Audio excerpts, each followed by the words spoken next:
I give my consent to be recorded.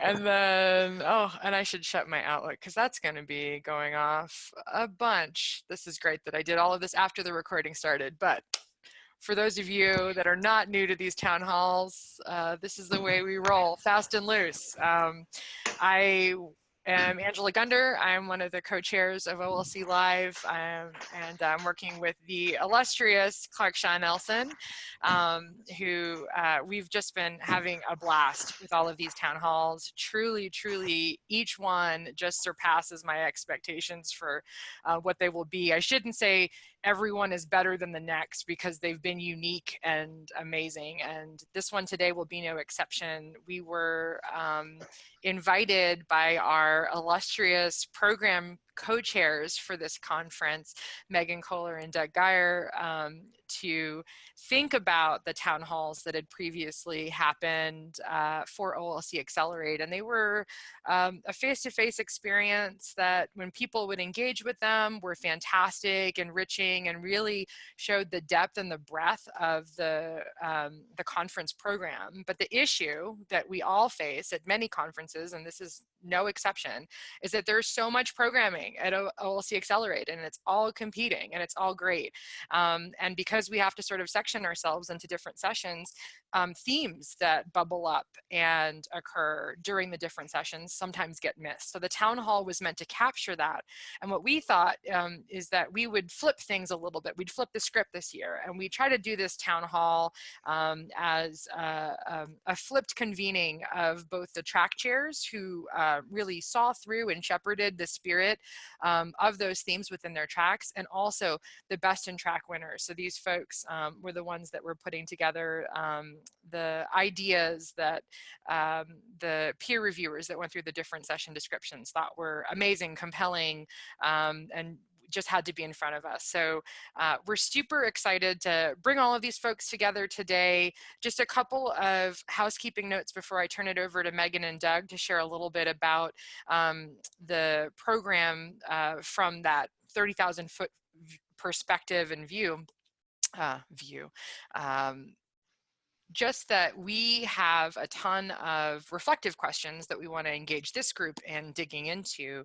And we realize that because we have so much talent on the call today, we will not have enough time to get to all of the questions. Never you fear, we will make a Google Doc available that you can jump in and answer any of those questions more deeply. And we really want to see that conversation spill out far beyond the time that we have together for today. So without any further ado, I'm going to turn it over to Megan and to Doug.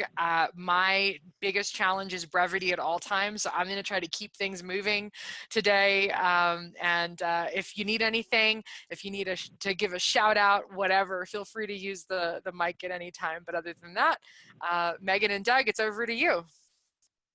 Angela, thank you for the intro. And unfortunately, Megan's not able to join us today, so you're all stuck with me. But I'm going to keep my remarks brief because, Angela, you've actually given a pretty good overview of the reason why we're doing this town hall today. Something a little different, as you mentioned, from the in-person format that we've done previously at the conferences. One thing I did want to add, though, I mean, this is part of what we're envisioning as discussion and community around trends and perspectives that is happening along with the conference. And you're going to see other opportunities to engage in those trends and perspectives. One being the closing event at the conference. I'm not going to give away any details. I just want everyone to come because it's going to be a blast. It's going to be a wonderful time. But the other piece of it that I wanted to mention is the track chairs and also the best in track winners have been working very hard on producing some blog posts for each track.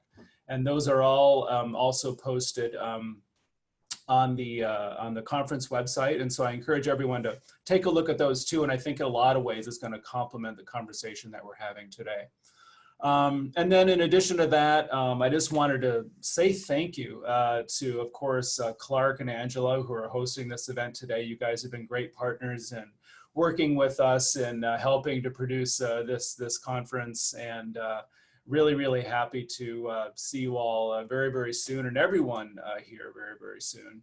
And then also, of course, I want to extend a huge thank you to the track chairs who, you know, if you're not familiar with what a track chair does, they do lots of things, but among other things, they are responsible for assembling the team of reviewers that's responsible for reviewing all of the proposals that comes into the conference and making those selections for what ends up getting presented at the conference, and then also making recommendations for best in track. And so their work and their efforts are very critical to the conference, and it's the reason why everyone is here today. And then also just a big congrats to the best in track winners.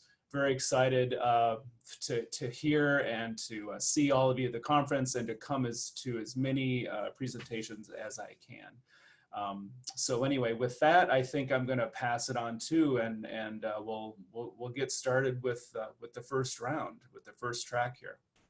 So I'll do just a brief bit of housekeeping because I didn't get to fully dig into it, but not before thanking Doug for that welcome and just that reminder that the service that track chairs give to the conference is so critical. I actually started out as a track chair. That was one of my early roles within the OLC, and it was one of the best things that I got to do, just getting a really amazing view of the program. So highly recommend that folks, if they're considering volunteer in service to the OLC, that's a good way to start. So we have each of our tracks. They're going to share a little bit, both the track chairs and then the best in track winners. And we envision it taking about 13 minutes for each of these roundups. So the way that this lightning round will go for each of these is track chairs are going to introduce themselves and do a quick summary of their track, about 2 minutes or less. We will applaud you for brevity. It's like an express challenge. And we have Supercard, who's also on the OLC Live team. She's going to be keeping a timer just to keep everybody on track. So I'm saying track a whole lot. We're going to get the transcript of this. It'll make an interesting word cloud. She'll put the timings in the chat. After that, we will segue over to the best in track winners. They're going to give a 3-minute elevator pitch talking about their sessions, and some of them have slides, so we'll be potentially switching over the screen share for those. You can bear with us for that, but it should be pretty smooth. Clark at the helm running the thing, and then they have both the track chairs and with the help of the themes from the best in track winners have put together some collaborative questions for us to engage in, and we'll take about 8 minutes for these. I might call upon track chairs too to kick us off as just sort of an example of, modeling some of the ideas that you're hoping to generate with some of those questions too. And folks are absolutely able to jump in on the mic. You can share verbally. You can also write in the chat. And again, we'll have that Google Doc available for you to dig into some of the bigger, meatier questions later, because we will not be able to do all of that in 8 minutes. All right. I think we are right on time. So our first track that we're going to be talking about today is the Teaching and Learning Effectiveness track. And I know that we have Andrew on the call, one of our track chairs for that. Julie, you're here too. So I will turn it over to the two of you, however you want to chat with us about your track. Go right ahead. Thanks, Angela. I'm Andrew Tatusco. I'm the Assistant Director for World Campus Online Faculty Development at Penn State University. Julie? I'm Julie Moore. I'm an Associate Professor of Instructional Technology at Kennesaw State University, just outside of Atlanta, Georgia. So what you're going to see, I think, in this presentation today is a common theme for how we like to represent data. This wasn't something that was, I don't think, like structured in terms of a plan, but it worked out that way. It's like termites building a mound. They don't have a plan, but it always ends up the same. We like word clouds, apparently. I guess that's the way to represent data. We all like pretty things. So what we're going to do is go through some of the common themes that we found within the Teaching and Learning Effectiveness track, how that's related to the best in track selection that you're going to hear about later with the elevator pitch, as it were, and then a few generative questions, I think, that point to some of the major themes within the track, but phrased in the form of a question so that we can have more discussion and less webinar.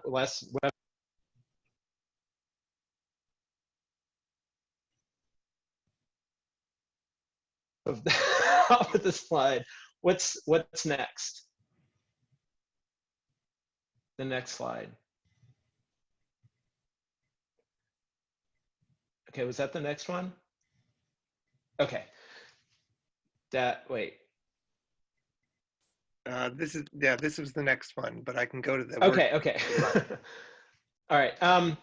So the best in track is a presentation about using artificial intelligence to develop a. They'll explain it better than I do, but it's because I haven't actually seen it. But it's a learning experience where students can interact with a simulation to go through different problem solving in an online environment. This presentation related to the overall theme within some of the major themes to deal with course design and course content and structure as ways to develop online learning experiences for students. Can we go back one slide? I thought that maybe at this juncture I know Gloria's online. And Lisa anybody is as else well. is online. Yep, I'm as well. Maybe you could just introduce yourself right now and then as a preview for what you're going to say later. Sure. I'm Gloria Hink, instructional designer at St. Thomas E-Learning and Research at the University of St. Thomas in Minneapolis, St. Paul, Minnesota. And I'm Lisa Burke. I'm the director of the Stellar team, the St. Thomas E-Learning and Research Group on our Minneapolis campus. Now, did I get the basic description of what your presentation is about? Sorta. Yeah, I know it was sort of. I was leading with that question. Maybe if you could get more accurate for us right now, because it leads right into what the next slide is. Basically, we are looking at understanding how AI is here, how it's coming, how it's here. We need to address it. Where do you start? So we've created digital as well as a physical showcase to give people and students an opportunity to begin to experience AI. And we can tell you more when it's our turn to show it. Yep. Sweet. Okay, so now let's go to the next one just to see our word cloud. So what I did when I looked at, I started sorting through some of this stuff. The two top words aren't on here because they were online and learning. I thought that was kind of redundant, and it didn't really tell us a whole lot about what it means when we start to unpack those two terms. So if we go down a couple of levels, or actually just the next level, because I mean they were really huge on this word cloud. So when we drill down to the next level, the 6 terms came out very clearly, as you can see here. And it sounded like many of the presentation titles, this was all from the titles of the submitted presentations, not just the accepted ones, because I wanted to see sort of what the whole breadth of ideas were that were being generated by people who submitted to OLC for this year. And it sounds like many of the ideas that we have towards teaching and learning effectiveness have to do with designing environments to produce learning experiences. That seems to be sort of where the thematic direction was, particular track. There is an emphasis in the track as far as describing what kind of presentations people might submit to it and learning the criteria or areas of interest that might generate it. So it could be a self-selecting kind of bias that we might be seeing here. But what I found fascinating, many of these to be a little bit in favor of creating the environment for the experience is the actual experience itself and the kind of data that we can see in the relationship between doing things that are conceived as effective practice, having effective learning in the online learning environment. We know that from the research that the relationship between the most important relationship, not success, effectiveness, but in, I think my microphone, can you still hear me? Yeah, we can hear you, Andrew. I Okay, wasn't sure if it was just my headphones my just died. connection. Yeah, I That think was you're. weird. They were So, in the so what process we're of seeing dying. is that the creation of the environment and it's sort of downplaying of that relationship between faculty and students to promote student success. And that sort of leads into the questions or observations that we have. Julie, I'm wondering if you had any general observations about the track as well. No, I think you captured it clearly. I appreciate that you took out learning and online to give us a better sense of the track. I do find some of the outside of the top 6 that are there prominent, some of the more interesting things being community, blended, effective faculty. So I think there are some interesting layers at that next level down as well. Okay, now we just have a few questions just to see how all of you might apprehend some of the data presented and some of this information. How critical is online course design to the teaching and learning process? What practices help faculty center students in the online learning environment? And what does quality look like and how that is measured? And it seems like we talk about these issues a lot at the conference. They come up in our conversations with people, whether it's on the vendor floor or over coffee in between sessions or the sessions themselves. So I'm wondering in terms of teaching and learning effectiveness, how all of you apprehend this particular dimension of online teaching and learning that we experience at OLC. I'm gonna mute because my dog is currently scratching her ear. Okay.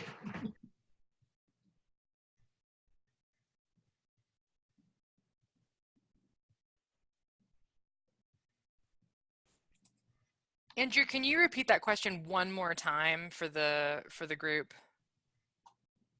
Sure. It's basically if we look at these 3 particular areas, what are your apprehensions or perceptions about what makes teaching and learning effectiveness in an online learning experience? If I could summarize it.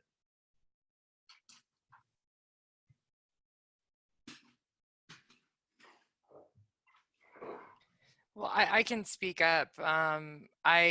I definitely think that time and resources are, and this is probably prevalent across all tracks, but when we're looking at all of the efficacy of the practices that we need to engage, certainly it falls to one of those 2 things, and resource being a time. So really resources, I think would sum that up.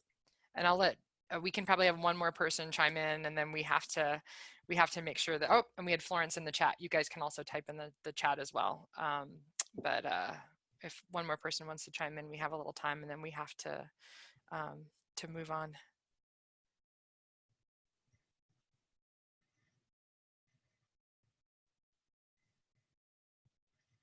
Going once, going twice.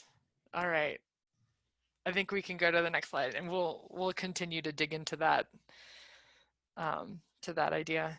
Actually, Gloria is going to present now a little bit about the Best in Track session. All right, I shared. Can you see what I'm sharing? We can. Awesome. Thank you. Wonderful. Well, welcome everybody. We've already been introduced. In Orlando, our team of a business ethics professional or professor, instructional designer, and IT administrators will guide participants through our Express workshop that explores some of the artificial intelligence applications, as well as ethical and moral dilemmas that might be associated with the use of AI. And there's currently a great deal of hype, as well as probably a general lack of understanding around AI. And in this session, we're going to focus on a central question. How do we even begin to build a baseline understanding among our faculty, staff, and students around what AI is, and maybe more importantly, what it isn't? Lisa and I work at St. Thomas e-learning and research, and we have a showcase set aside for new technologies and previously showcased virtual reality. This year, our showcase revolves around artificial intelligence and robotics. And along with this physical space, we also have a digital showcase in Canvas, and participants in the workshop will get a quick tour of these spaces, and we'll chat about how we use them for teaching and learning. Lisa, do you want to talk about the students in the showcase? I do, and I think you can go to the next slide, Gloria, thanks. So the sorts of showcase activities include almost like a gallery walk, where students can experience different applications and games that kind of teach concepts behind artificial intelligence and machine learning. If you go to the next slide, Glory, two of the really interesting ones that we're using are Moral Machine, which is about the moral decisions related to self-driving cars, and then another one that is about bias in hiring called Survival of the Best Fit. So we are encouraging students to be very hands-on in this space, both online and the physical space. In the next slide, Glory. We also have a couple of personal robots, which we're encouraging students to program, and also we're trying to get people to come over to the showcase. So you can see our mascot, the Tommy the Tiger, is also very intrigued by our robot there. Next slide, Glory. And more importantly, we're using this showcase to show the artificial intelligence projects developed by our own students. So we have an AI rat that was developed for a biology and neuroscience class. We also have a, can you go to the next one, Glory? We have a sentiment analysis program that was developed that tracks people's emotions as well as tries to guess their age, which has been somewhat controversial. And next slide.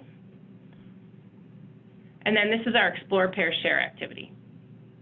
And I'll talk about this a little bit. A big focus of our workshop is getting participants involved. And what we're going to have them do is share some resources so that they can look at AI applications with their devices and start to consider what they might include in their own showcase or teaching activity. And then along that, at the same time, they will also ponder some of the ethical, potential ethical dilemmas and unconscious biases related to AI.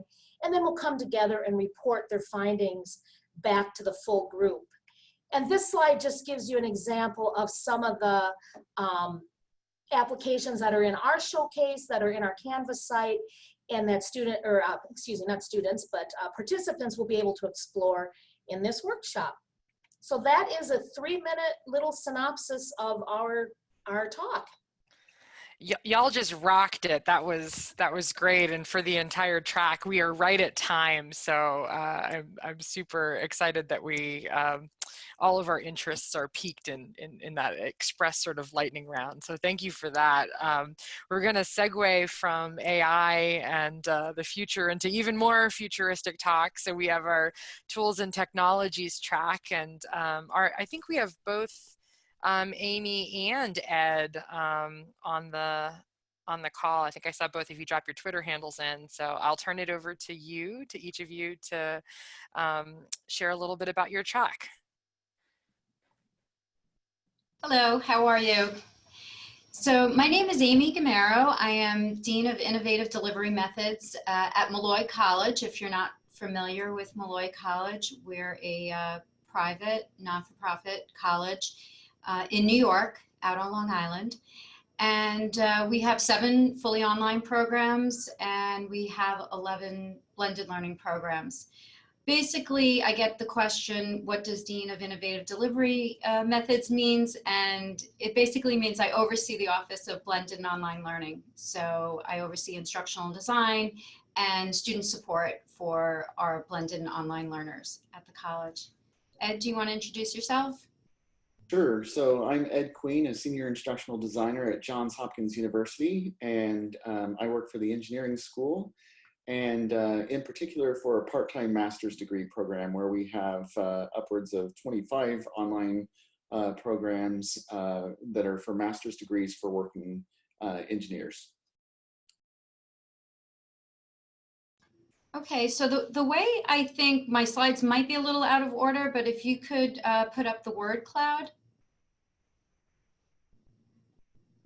So I wanted to talk a little bit and be as concise as possible, talking about the themes that we see throughout the tools and technologies track. It includes instructional technology tools that promote student engagement and specifically improve student learning outcomes. OLC Accelerate will be filled with sessions covering the latest tools and technologies in higher ed. We're excited. Whether you're looking to integrate new educational technology tools into your classroom, improve student engagement, use effective assessment strategies, we see a lot of that in the sessions, improving student retention, or learning about design strategies for all learners. So there's some accessibility topics that will be presented. We're very excited about that as well. We have 85 sessions in this track, and they'll be sure to deliver. We're excited. So, you know, those are my comments. Ed, I don't know if you want to add any of your particular comments about the theme before we move on to the best in track, because I do want to save a lot of time for Jeremy to talk about his gamified session. And then I think we'll follow with a couple of questions, if that's okay. Yeah, so I don't have anything else to add. I think we should turn the time right over to Jeremy, because Absolutely. I know you guys are going to be pumped to hear about this session is going to be completely awesome. I can't wait to see it. So Jeremy will be presenting a gamified session, which we're super excited about. And Jeremy's from Santa Clara University. So Jeremy, when you get a chance, jump right in. And can you hear me? Loud and clear. Yep. Yeah. Okay, great. I don't know if this will be an awesome session. I know it'll be a bizarre session. And when I heard this Best in Track news, I wondered who would do this. It's a really bizarre kind of a topic. It's gamified. So it's an opportunity for folks to come in groups of 4 and 5 and do some really 25 ideation and design thinking. Go ahead, yeah, next slide, I guess. Oh, thank you also to Amy and Ed, who've done a lot of work on this, and I really appreciate working with them too. It's been wonderful. I wish I could get a title Dean of Innovation one day. That'd be great. So online learning is visual. We all know this. I've been teaching online since 1998. My eyes are burned out. Our students are tired. They're very focused on their vision. And if you do this for 30, 40 hours a week, it gets tiring. Go ahead and go to the next one. And yeah, we're adding audio, right? Here we are doing audio in Zoom, and we're even seeing each other move around, right? I also noticed that everybody in this presentation, you know, when we were doing the chat before the session, we were talking about taco recipes and how hot it was, and, you know, anyway, we were talking about things that were not visual and were not auditory. We were talking about, I saw someone go like this, a sense of touch, right? You cannot smell what's here and imagine what we smell. Here I'm drinking some water. It's 80 degrees outside. How can we get our students a more full human, universally designed for learning experience that's mixed reality? So that's kind of what I'm looking for here. Yeah, sorry, one more. So here are the things that I started this about a year ago. One more. I started this about a year ago, and I started at Anaheim with our exhibit for Star Wars. There's a Star Wars exhibit, and there's one also in Orlando, by the way. You could fly and smell smoke, and your gun vibrated. So I'm thinking, how can I give this to my students? How can I give them the smell of something? Santa Clara University is a gorgeous campus. We have freshly mown grass, roses, all different sorts of smells. How can we give them tangible things to play with, like game pieces, smooth stones? And then also you look at MREs. The Army's done a lot of research about how to make the soldiers feel like home, feel comfortable and warm. And commensal learning, you can see up in the top right, you've got s'mores. I gave my students s'mores. Go ahead and go to the next one. Okay, so the solution that I came up with, and I tested it in spring, was evidence-based. I've got PTSD research about people with smell and how it triggers horrible memories and how they're using smell to make them feel better. I see patent research. There's a fair number of patents around smell and other senses. You can learn to be a sommelier from a distance. That's the little kit down on the bottom left. And I have some videos in my presentation proposal from my students talking about their experience here. So it's evidence-based and it's field tested. Last one. So come on over. It's Thursday just before lunch. That's kind of ironic, right? Everybody's gonna be hungry. give you a little bit of food. I'm going to give you a little bit of things to smell. I'm going to give you a little bit of things to touch. You're going to be in groups. You're going to ideate, do design thinking, and come up with a 20-25-25 concept. What could distance learning be like after visuals, after auditory? What can we do next to give the students a more authentic campus feeling to our online learning instruction? So that's what I got just before lunch. Come on over.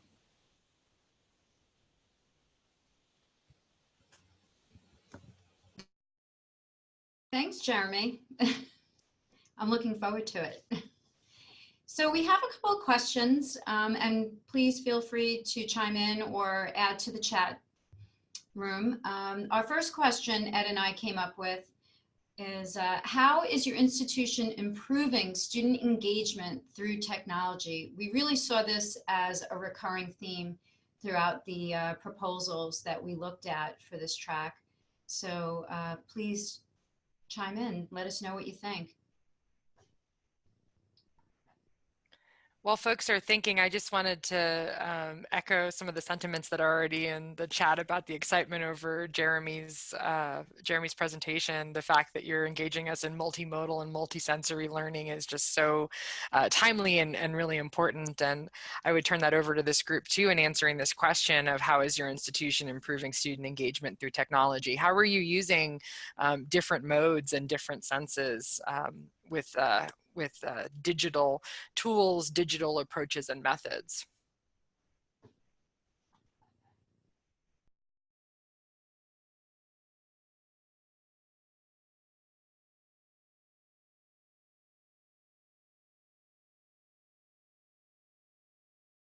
Jeremy, did you have crickets chirping in your online class? Crickets? Is that what you said? Oh, yeah. Yeah, crickets chirping. So I think the UDL principles in general, obviously they help with other sensory sort of people who only have 4 or 5 of the senses, but they also engage the regular students, right? So when you build something that's more accessible, you know, as instructional designers, you're going to create a wider audience, but you're also going to increase engagement right with your smaller audiences as well. Yeah, we do a lot with UDL. At our particular institution, we have an online course for faculty to complete that's facilitated. And it's really eye-opening for the faculty, you know, that, you know, they can design their courses ahead of time for all, you know, and what that how that impacts student learning and student engagement as well. Oh, I think I saw something about VoiceThread. We just recently adopted VoiceThread, and I know we have some faculty that also use Flipgrid. And we've had some real positive feedback from our faculty. Yeah, I want to +1 that also in conjunction with the comment from Josh about mobile. Both apps that you just mentioned are not only building community in really strong ways and keeping students attached to content, but also allowing them to make those points of interaction from whatever device they're on, whether it's a phone or a computer or you name it. So this is amazing. Yeah, I also love with VoiceThread, what we just adopted, we had the level of licensing that allowed for closed captioning. And they really weren't that bad. I had to do some editing, but they were great, you know, to have that opportunity to provide closed captioning to all of my audio and video. I can +1 that too. We had the same experience here at the University of Arizona. It's great and so important. So we are a minute over for this particular segment, which is all good. Nope, all good. We're a cool group. But Amy, do you want to set up the remaining questions that we can have people look at in the Google Docs once we sure. After we finish? This is the only other question, but I'll Perfect. certainly set that up. Thank you. Okay, so I think we, go ahead. Oh, so our last question is, what do you see as the top challenges for implementing innovative technologies at your institution? Some ideas I had, you know, do you have like a faculty group that sort of, you know, adopts their own technologies on their own and, you know, are supporting themselves? Or do you have some sort of centralized area that reviews different technologies to adopt throughout your institution, or maybe a combination of both. We'd love to hear what you have to say. This is fantastic. It's also, a good time for me to also mention that beyond the Google Doc, I know some of you put your Twitter handles into the chat. If you've not done so already, please do. And Matt Romanowski is live tweeting out all sorts of stuff, but he can also tweet out these questions that we're sharing in this slide deck so that people can answer them on Twitter too.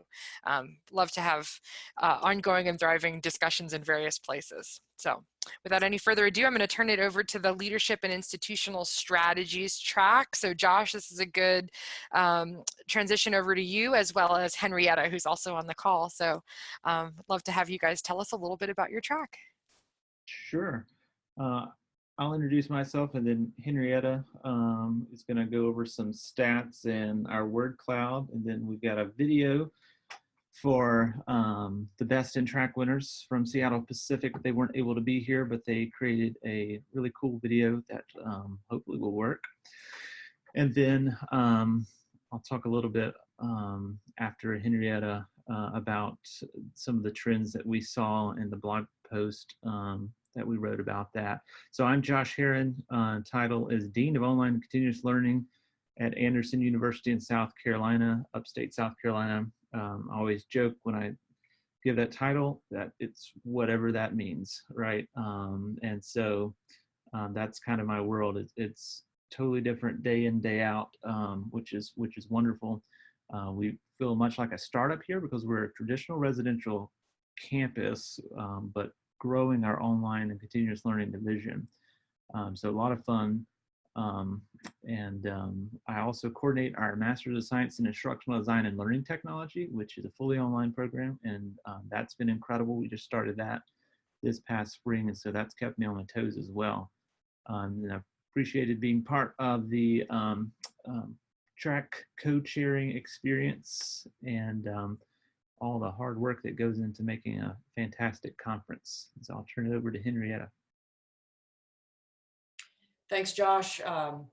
And hello, everyone. I'm Henrietta Siemens, and I'm the director of the Center for Online Learning at Fresno Pacific University. For those of you who may not be familiar, Fresno is located in Central California, and our university is a private faith-based nonprofit.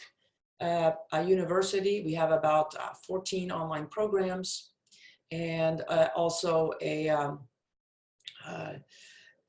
huge number of the general education track of courses that are offered online. Increasingly, our schools are looking to either redesign or find new ways of delivering online programming. I oversee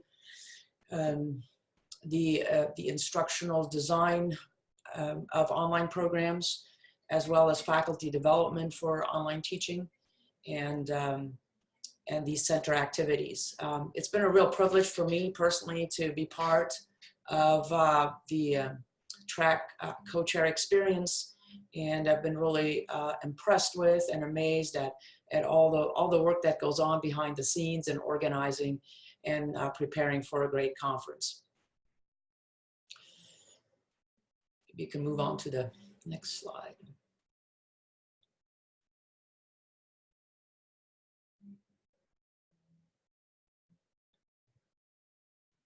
I think you need the word cloud slide, right, Henrietta?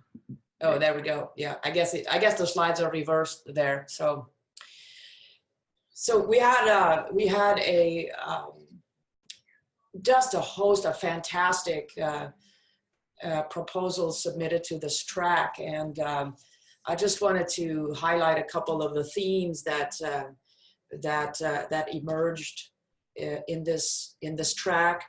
So a number of sessions are focusing on various approaches to leadership, leadership and innovation, leadership and online learning.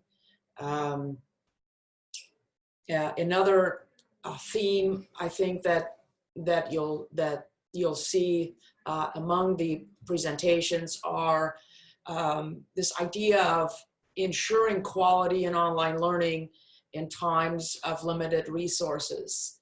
I think it's evident that no matter the size of the institution, private, nonprofit, public, there are always finite resources. So a number of presentations that will focus on how to become more efficient, how to become more effective in leading online learning initiatives, and sort of being able to do more with less. So that's really something that emerged, and I think will be very interesting. Another theme are sort of quality frameworks, a number of sessions that will focus on quality frameworks, both for student learning as well as for faculty development, and how those two play a role in the more holistic view of ensuring quality for online programming. And I think another theme that came across in the sessions was these leading through collaboration with other units across the institution. So it's a collaborative leadership, dissemination of leadership, and finding ways to innovate, not just as a maybe a single unit, but collaborating with other units across campus that might be able to participate and contribute, driving innovation. So those are some of the themes that emerged, and personally, I'm very much looking forward to the sessions in this particular track, as well as to the entire conference.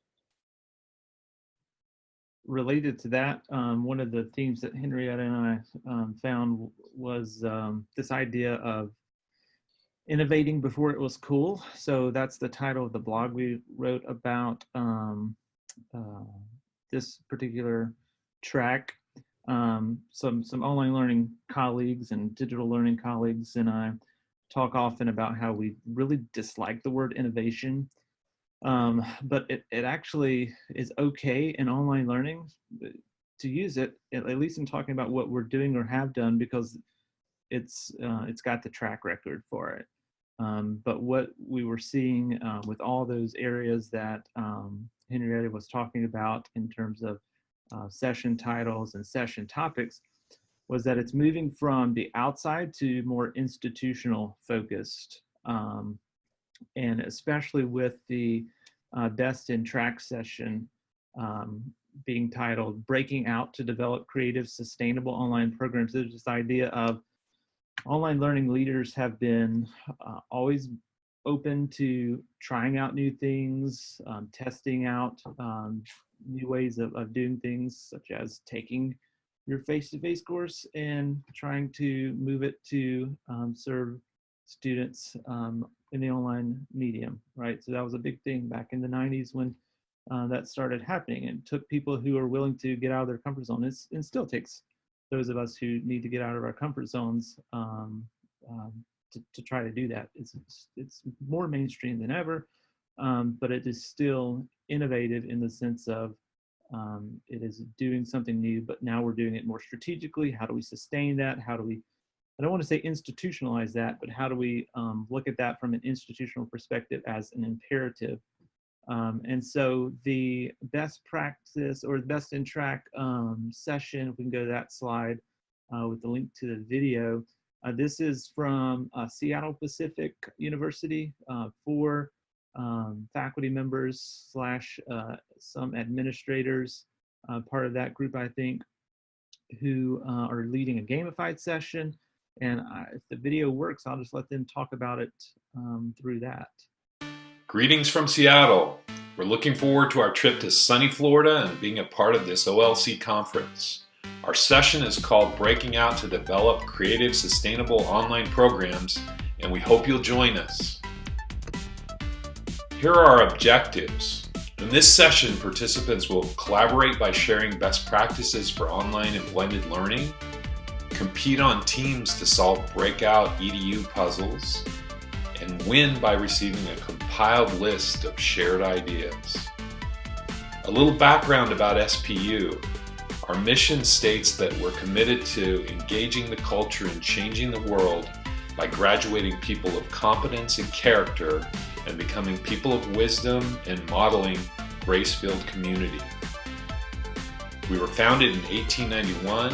We are a faith-based institution. We have a 43-acre campus that's just 10 minutes from downtown Seattle. We have 2,800 undergrads, 800 graduates, 49.5% non-white students, and 5% international. We have 31 master's degrees, 6 doctoral degrees, and 200 full-time faculty. Why are we here presenting? Well, we need your help. Our dean formed a task force to develop a plan to improve online and blended graduate courses in the School of Education. She came up with a list of questions she wants answers to, and she charged the task force with finding the answers. The task force is made up of representatives from departments within the School of Education, and we seek your help in answering our dean's questions. Your mission, if you choose to accept it, is to come to our session and share your best practices for creative, sustainable, online and blended teaching and learning. How will we gamify our session? Participants will be divided into 4 teams. Team members will work together to brainstorm ideas to answer our dean's questions. There will be 2 rounds of questions. After each round, teams will need to solve a digital breakout puzzle in order to get to the next step. The session ends with a final breakout, a surprise, and then a wrap-up. In the end, everyone wins as we will share out the findings from this session with the OLC community through social media. Please join us on Thursday at 3 p.m. in Southern Hemisphere 1. We would really appreciate your help. Thanks. They did a great job putting this together. Yeah, take a look at it when you get a chance.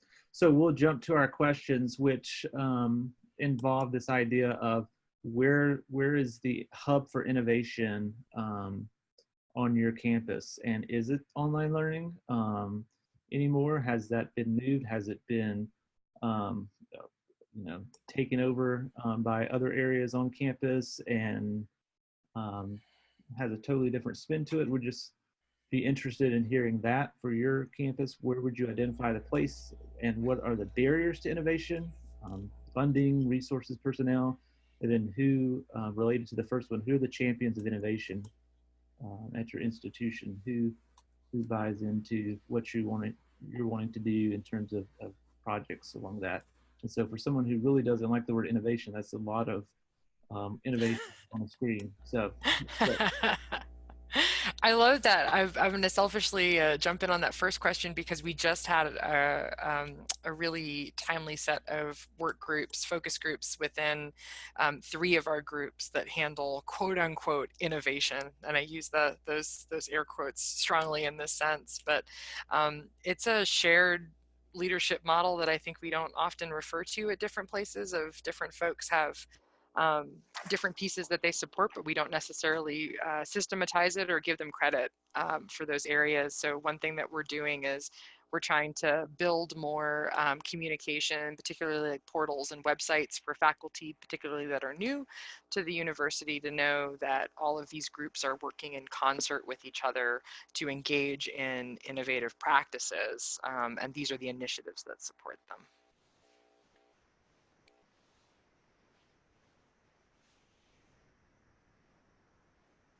Do other folks have examples from their institutions, either ways that they're doing it well, challenges?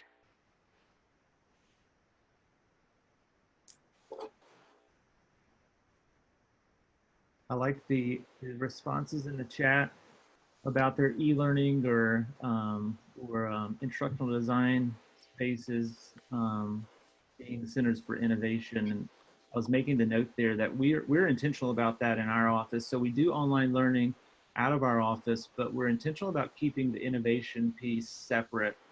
It's tied to it, but we also want to be a resource to all faculty teaching any type of course and be a safe space, really.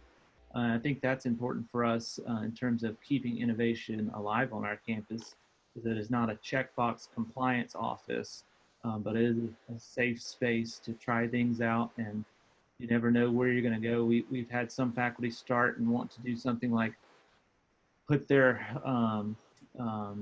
flashcards into a PowerPoint, and then all of a sudden, a couple of years later, they're doing digital microscopy, using iPads for that. So it's really cool. But also it takes an intentional work on that sense, which I think we're trying to get to here.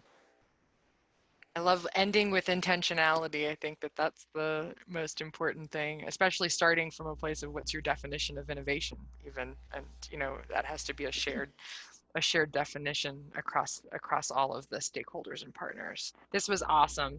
Super excited, and we have leftover birthday cake and watching the YouTube video that the folks have created for us. So I thank you both, Josh and Henrietta, for your track, and we are going to switch over to the professional development and support track. And I apologize, are Daniel or Derry on the call? I am Derry. Hey, Derry. This is not the slides that I had. So Do you have them on your computer? Did you want to perhaps share your screen? Yeah, we could. Sure. Clark could facilitate that. He's a magic man. Don't look behind the curtain. Absolutely. Okay, you can go ahead and share your screen now. Oh, I can, huh? Maybe he might have to promote you to a co-host. There's a there should be a green share icon in Got Zoom. it. Yep.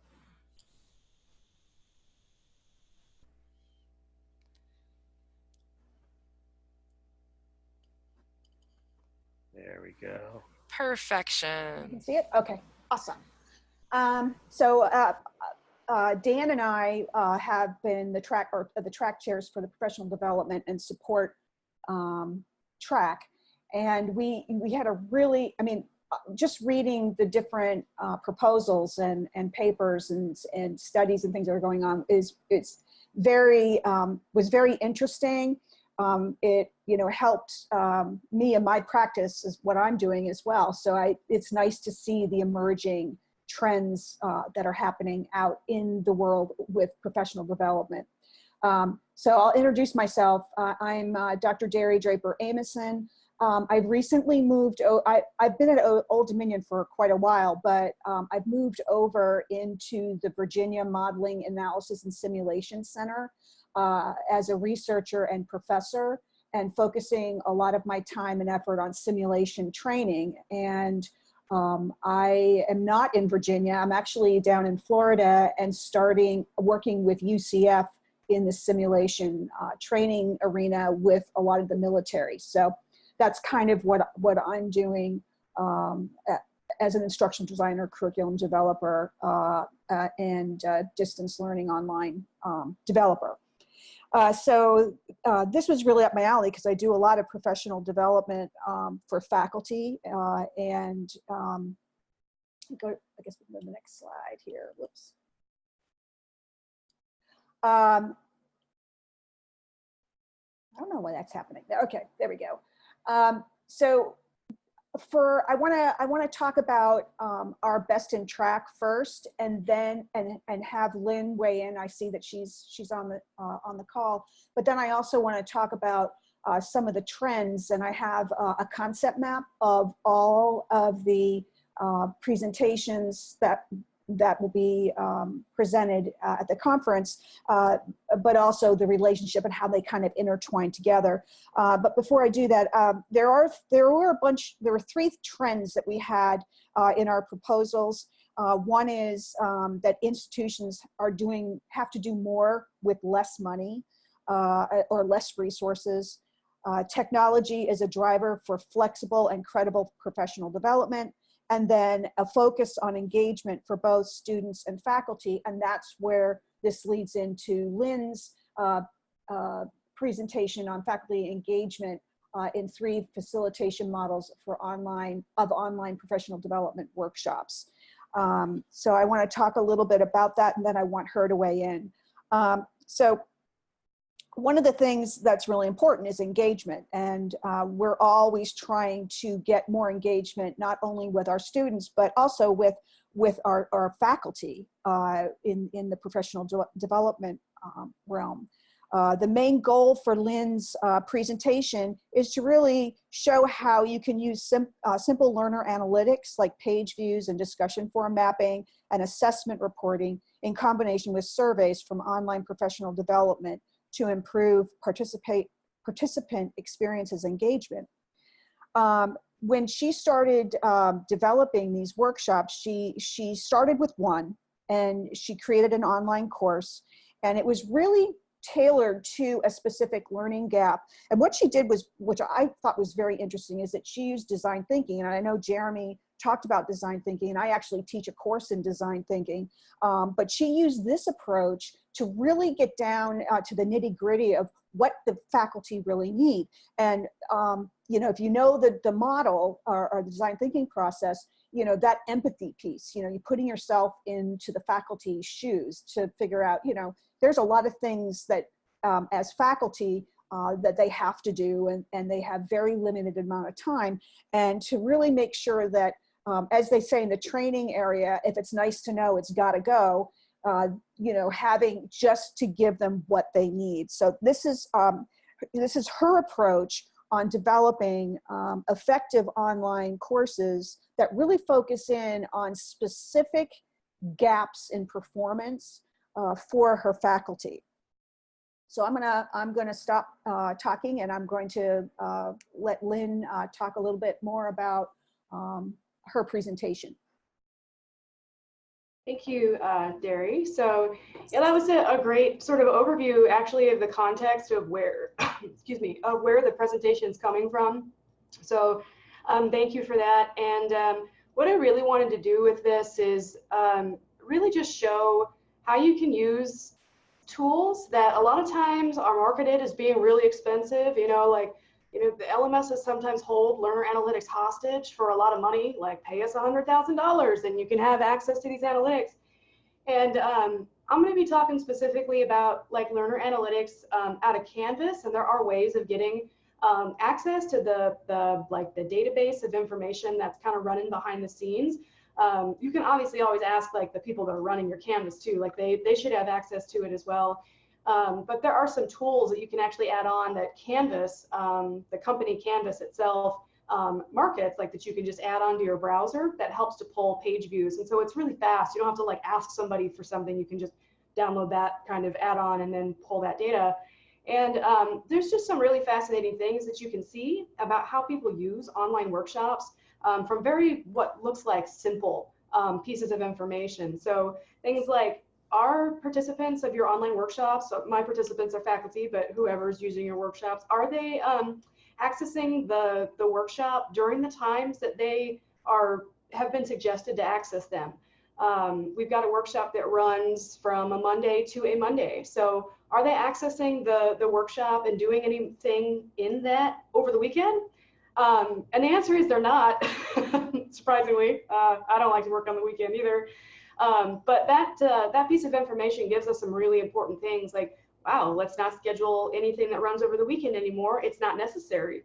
Other things about like, are they coming back to the workshop later to return to the resources and the information? And the answer to that one is in some of the modalities of the online workshops, and one of them in particular, they are returning for information. So those three different modalities are sort of a heavily facilitated model, discussion forum based model, and then a self-paced resource style model. And so just looking at faculty participation across those different types, really kind of basic learner analytics and what you can get out of that, some of the things that we can assume and some of the things we can't, so pointing those out. So really excited. The presentation scheduled for Thursday morning at 8:45. So thank you.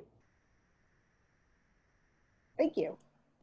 So looking at the professional development track as a whole, I created a CMAP, and I'm a very visual person, and I really like to see if there's commonality of linkage between the different presentations. And you can see that I have 4 different buckets: the education, the workshops, gamification, and discovery. And within those buckets or areas within the track, you can see where, where the topics are lying. A lot of education is with faculty and teachers, but through the use of workshops. And then through faculty development, looking at different items like technology. Are there workshops and professional development for faculty with technology, like podcasting and other types of technology? Working with different models like the Spark model, and that's a development opportunity, as well as with TopKid. There was a lot of focus in on the quality of online instruction, and I heard that earlier today in this session, but also the community of practice, having faculty get together and engage with each other to increase their practice as an educator. And that could be done by mentoring and leadership and other topics. So this is kind of the lay of the land for the professional development and support track. I do have some questions. I don't have them on the slide, but here's some questions to think about. How can institutions do more with less? How can we leverage technology in the development of professional workshops? And then, what do you think are some top challenges in developing faculty? So those are some of the questions.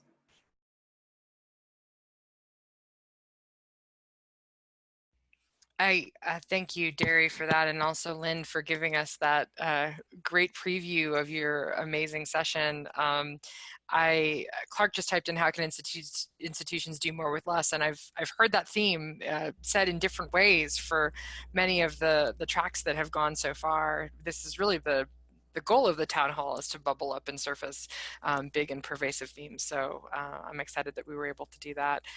We have just a couple minutes for this, if anybody has any thoughts that they want to share around this concept of addressing the faculty, the challenge of faculty professional development, but I would really more broadly say professional development within our field for all people that support student success.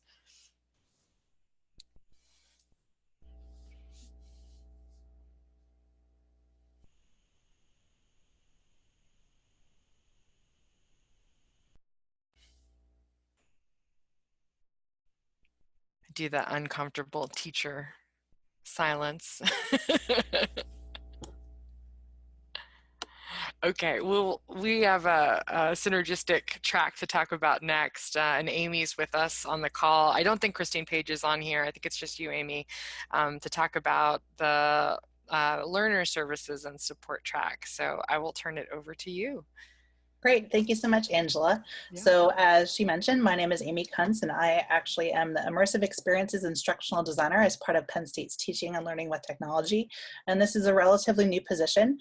So I have been in this position for less than a year, but prior to that, I have been heavily involved in online learning, both at a director level and instructional designer level since 2006. I was very fortunate to be partnered with Christine Page, who is the Director of Instructional Design at SUNY Empire State College Online. And it's been a very thoughtful and fruitful experience, and my first time serving as a role in this capacity with OLC.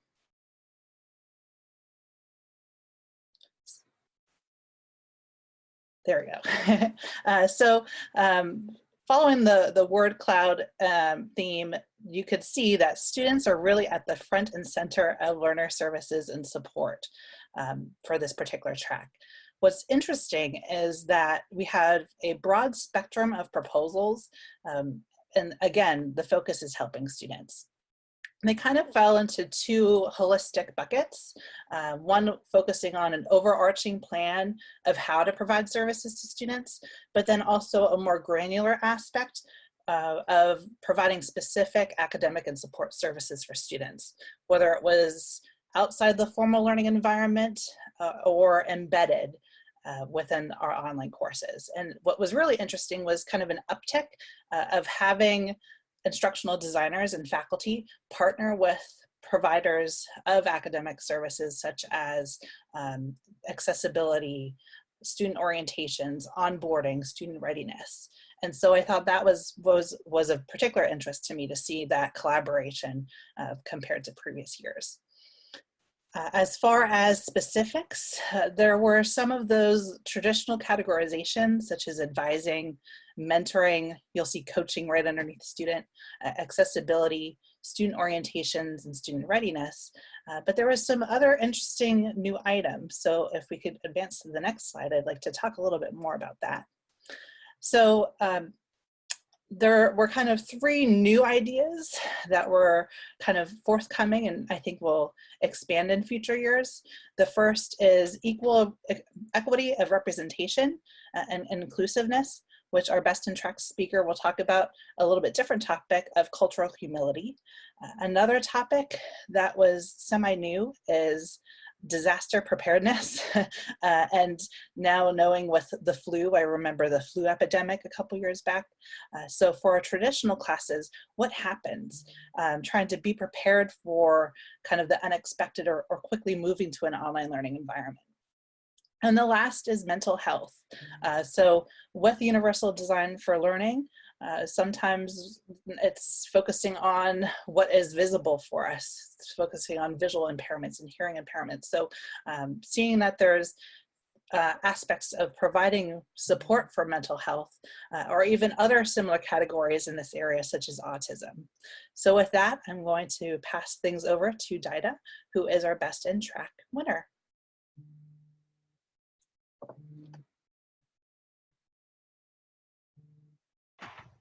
Can everybody hear me okay? Okay, great. So I'm really excited to present this year in specifically regarding cultural humility. It's something that I've used for a couple of years in my own practice. I've worked in higher ed for 10 years now, and I'm currently the program specialist for online learning at the University of New Mexico, which is a large public Hispanic serving institution in the Southwest. And cultural humility, one of the things that I love about it is that it doesn't expect you, it takes us away from that idea that we need to be experts in someone else's culture or that we ever even become an expert, if there's such a thing. And we're not even necessarily experts in our own, right? And so it acknowledges that as human beings, we are very complex and that we have histories, right? And our identity is very much rooted in those histories. And so when it comes to online learning, it plays a huge role, and it's something that we need to, I believe we need to start having more dialogue about how do we support our students, especially online learning is global, right? And so how do we create places and spaces online where our students can bring their whole selves in? And that sounds like a big task. And again, if we are approaching it from the perspective that we need to be experts, it can almost seem as an impossible task. However, with cultural humility, the idea is that we are lifelong learners and that each individual is their own expert in their experience and in their culture and how they choose to live that. And so that's what we're going to be talking about in my session of what is cultural humility, how do we apply it, whether you are designing a course, you're teaching a course, you're working with someone else, right, an instructor, how do you apply it? And I'll give a couple of examples of how I've applied it myself in online learning, in developing academic content, and also in teaching, as well as training some of our folks that work online when working with others. So I hope you can join. Great, thank you so much. And I'm going to steal some of Angela's phrasing from earlier.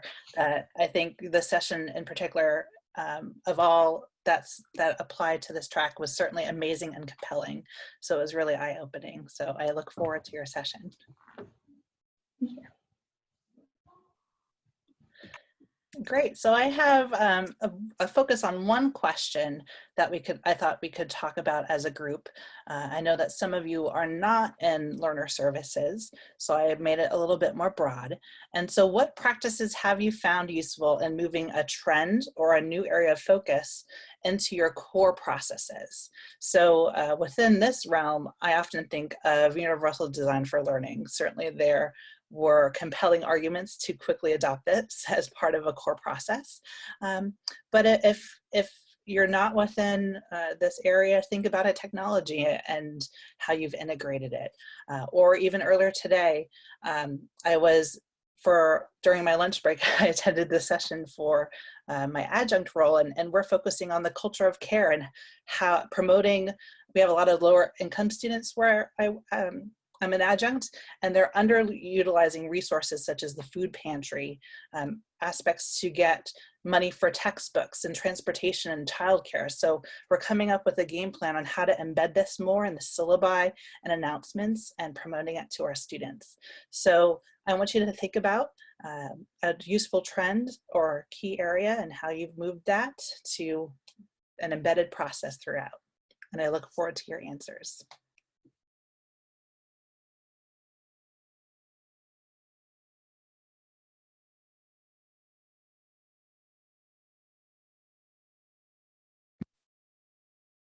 Amy, I'll chime in just quickly, but I think this probably is a connection too with the Best in Track presentation, but it's probably no surprise. I'm sure you've all had this experience, but I think, collaboration is key and bringing in lots of different voices, but then also just stepping back and understanding that other people have different frames or viewpoints. And if you don't understand what they are, then taking the time to really understand them and being open to what they are, not just making assumptions of what their particular frames or viewpoints are.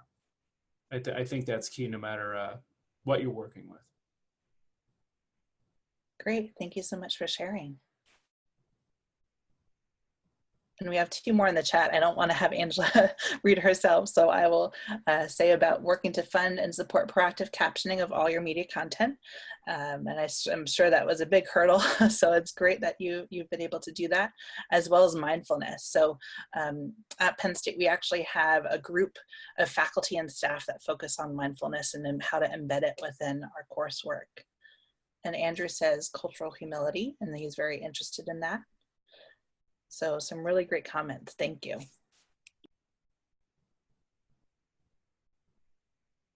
Awesome. Well, we'll have to continue the discussion of sharing these resources too, because I think that we're probably only at the tip of the iceberg, and I think we can dig into more.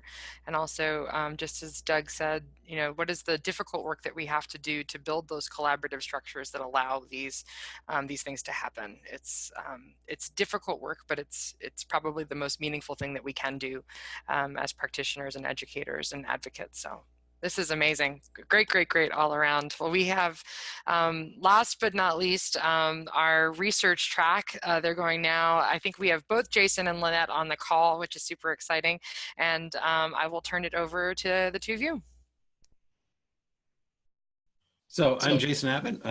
Thank you for the opportunity to be here, but also thank you for the opportunity to be part of the research track. This is my second year serving as a track chair, and I've been thrilled for the experience, but also excited to see what other colleagues are doing in research and online learning.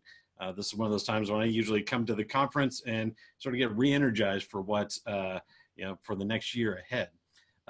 But we also have on the call our Best in Track Associate Dean of the College of Liberal Arts, Barbara Zorn Arnold, that we'll be hearing from in just a minute. But before we get too far, I'll toss it over to Lynette to introduce herself and perhaps the Best in Track as well. Sure, that sounds great. Hi, I'm Lynette O'Keefe. I'm the Director of Research and Innovation for OLC. This is my first year as track chair for the research track. And in the spirit of keeping it brief, I'll just say that something I've been really excited about seeing proposals for this track are, first of all, that the number and quality of proposals in the track seem to be growing with each conference, which is really exciting for my nerdy little research heart. You know, with that growth, we're really seeing diverse needs being served through multiple lenses, approaches, and methods, as well as research that addresses both practical and theoretical application. And I suppose with that, it is a good segue to move on to our Best in Track winner. Thanks, Lynette. Thanks, Jason. So yeah, this is such a wonderful group. Thank you for having us. And you know, our research really focuses on that end of course survey data. And I see that within this group, we have educators, we have leaders in the field, and those of you that are supporting student innovation and classroom innovation and technology. So it's interesting how our data actually underscore all of these and bring everything together.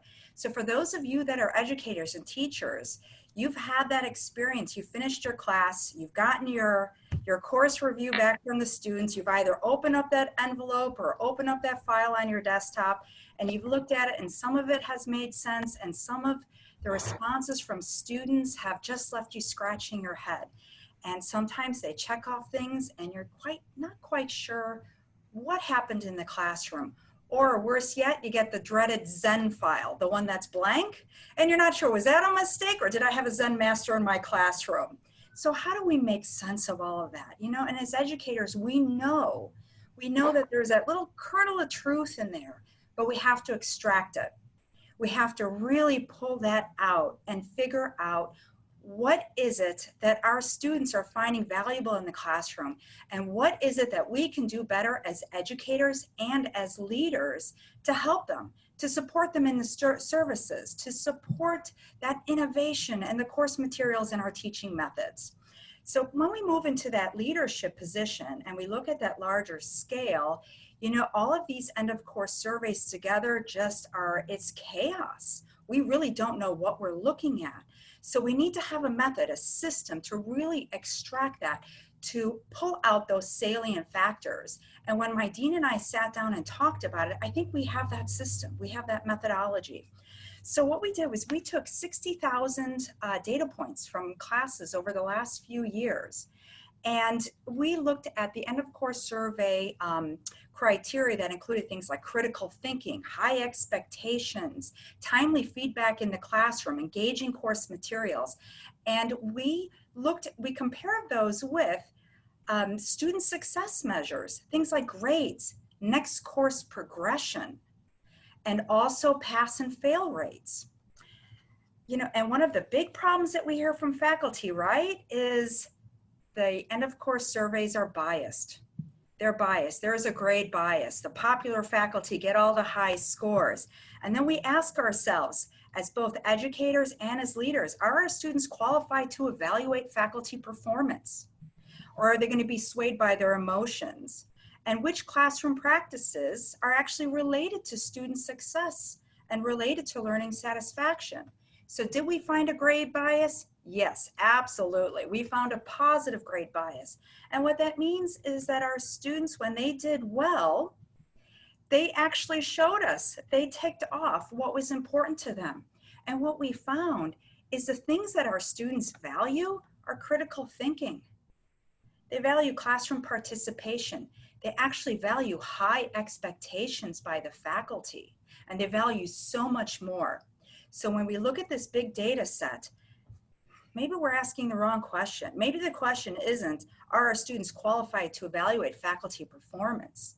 The real question is, are our students qualified to evaluate their learning engagement, and are they qualified to identify what is helping make them successful?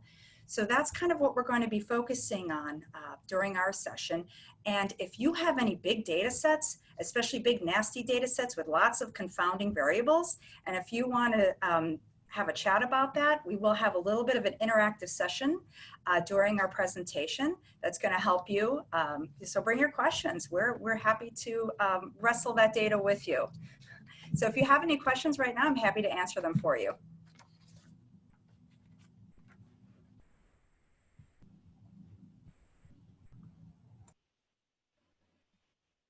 Barbara, there's just a thread about nasty data sets, which the bigger and the nastier, the more that we're ready to tackle them. This was awesome. And Jason and Lynette, I don't know if you had follow-up questions for us too of reflections that you wanted us to do or think about.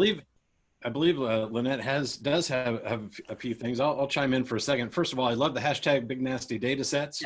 I think that will be trending soon.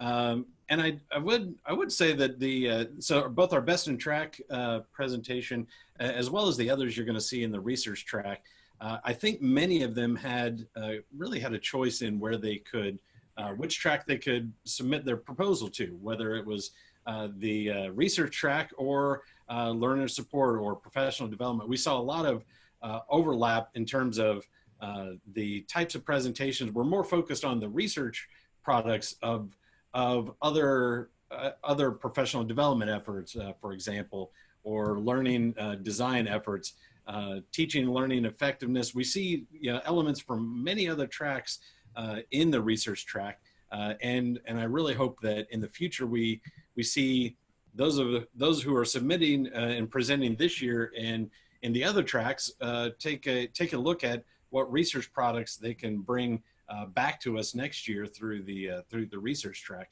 In particular, I want to give one quick shout out to one of the professional development Best in Track. I mentioned the use of Canvas data and digging into that. I would love to see some products out of that we could bring back next year as part of the research track. And talk about and really see how the research methodology is evolving based on some of the data and the big nasty data sets that we're getting out of all these systems now.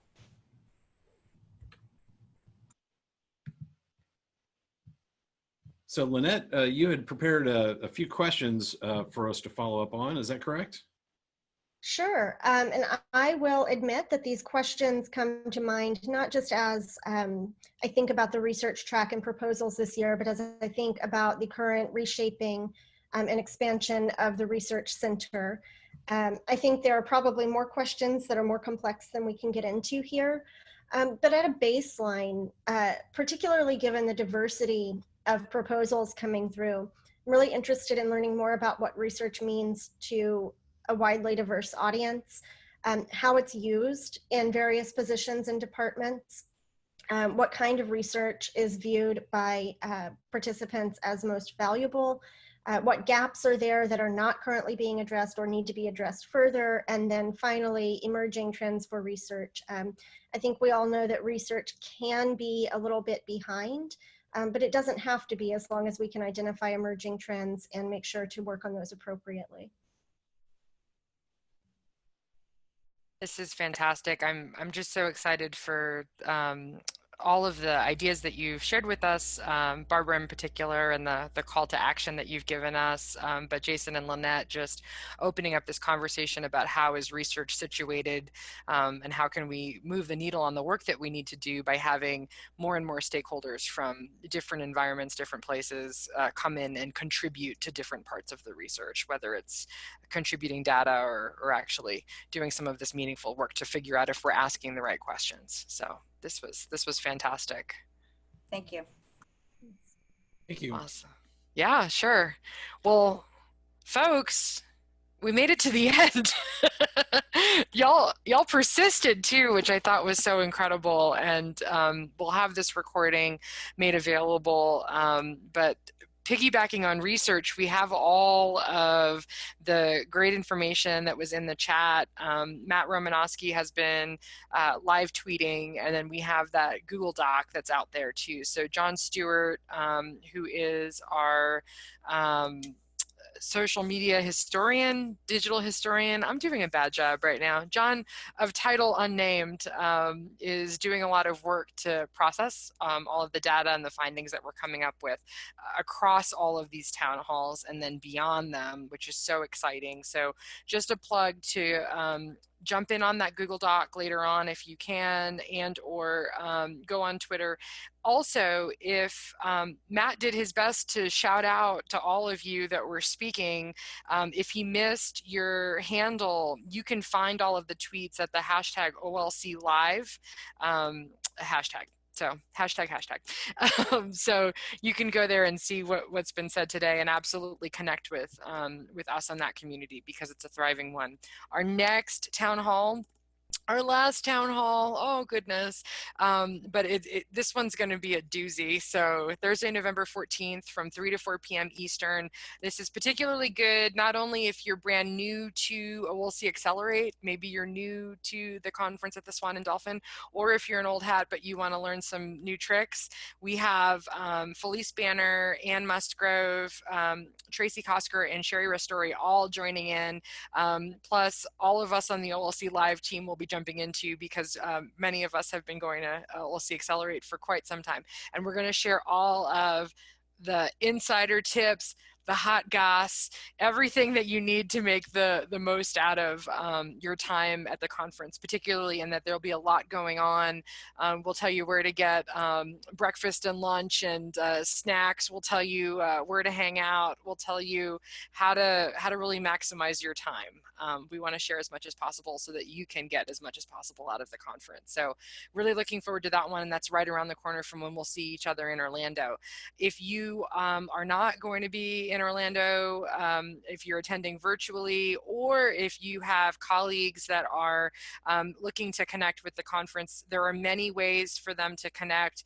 OLC Live, the initiative that Clark and I are leading, we will have programming all throughout the conference. And in fact, the real message is if you want to see us for some crazy programming, including our design battles, our online escape room, you can be a part of that too, even if you're attending the physical conference. So that URL that Clark has up there for you and that we'll continue to make available will give you all of the details of the entire schedule and how you can get signed up for that. So if that interests you, you can sign up, but also share widely with your colleagues anywhere and everywhere, including internationally, particularly for that online international summit on the 19th, which is the day before the conference officially starts. So lots of goodness.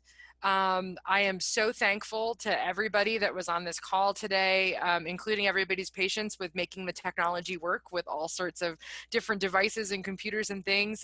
Your patience and your flexibility is amazing. And we just can't wait to see you at the conference. So I really appreciate you guys, and we'll see you at the next one. And I just wanted to throw in there, I put it in the chat, but just wanted to mention the Slack team that you can join. It's under the field guides page on the website. A lot of these tracks have channels in the Slack team, so you can carry on the conversation there as well. And it's another place where you can, meet people with similar interests and share ideas about your presentations and the tracks and the topics that interest you. So definitely connect there as well. Thank you, Clark. And thanks to everybody. We're excited to make this available, this recording available to everybody too. So we'll be able to watch back and ideate some more. All right, everybody have a good one.